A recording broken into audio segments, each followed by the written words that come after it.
Bismillahirrahmanirrahim. Assalomu alaykum va rahmatullohi taala va barakatuh. Aziz vatandoshlarim, bugun bir mavzuni aytmoqchi edim. Ko'pchilik aytadiki, birlashishimiz kerak, musulmonlar birlashish kerak deydi. Lekin oxir zamonda ummat birlashmaydi degan, musulmonlar birlashmaydi deganlar. Foydasi yo'q. Hatto bitta mahalla birlasha olmayapti-yu. Oilada hatto aka-ukalar, opa-singillar birlasha olmayapti-yu, bir-birini tushunmayapti-yu. Qanaqa birlashadi ummat? Butun bir davlat qanaqa birlashadi? Bittasi oq desa, bittasi qora deydi.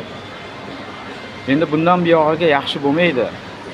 Kulli yawmin battar degan, kundan kunga endi bundan buyog'i battar bo'ladi. Yaxshi bo'lmaydi endi. Endi u bizni sizga bog'liq narsa u, ota-onaga bog'liq.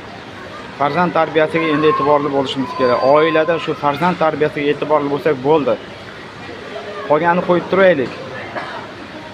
Ummatni yana isloh qilishimiz oilamizdan, farzandimizdan.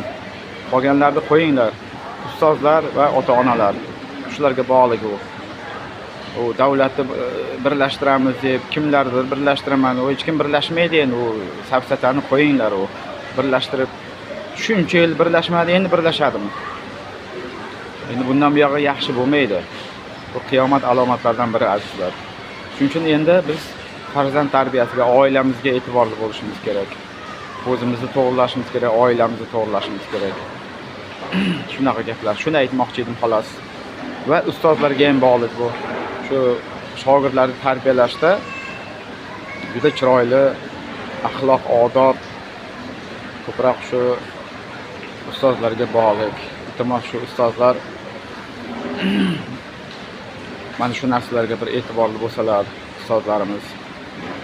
Shunaqa, shuni biroz aytib qo'ymoqchiman xolos. Assalomu alaykum va rahmatullohi va barakatuh.